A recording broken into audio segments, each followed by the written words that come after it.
শোভাবাজার রাজবাড়ির দুর্গোৎসব দীর্ঘদিন ধরে উত্তর কলকাতার ঐতিহ্যের প্রতীক।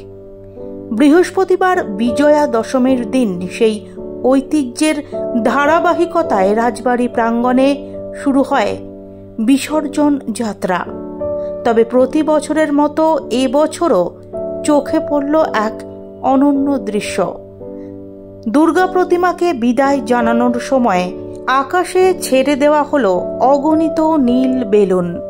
উল্লেখ্য, রাজবাড়ির উঠোনে সকাল থেকেই ভিড় জমে যায় দর্শনার্থীদের।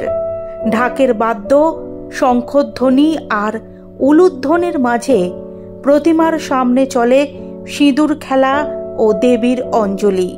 এরপর সাড়ম্বরে বের হয় বিসর্জনের শোভাযাত্রা।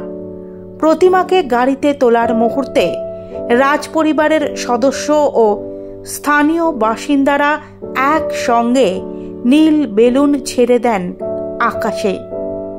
মুহূর্তেই নীল আভায় ভরে ওঠে উত্তর কলকাতার আকাশ।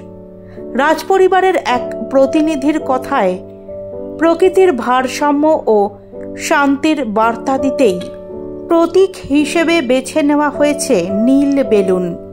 আমাদের প্রার্থনা, মা দুর্গা যেন সকলের জীবনে সুখ ও সুস্থতা নিয়ে আসেন।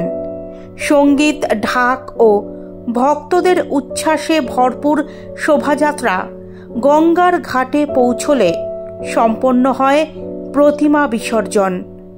রাজবাড়ির পুরনো ঐতিহ্যের সঙ্গে নতুন প্রয়াসের এই মেলবন্ধন এবছর বিশেষভাবে মনে রাখবে কলকাতাবাসী।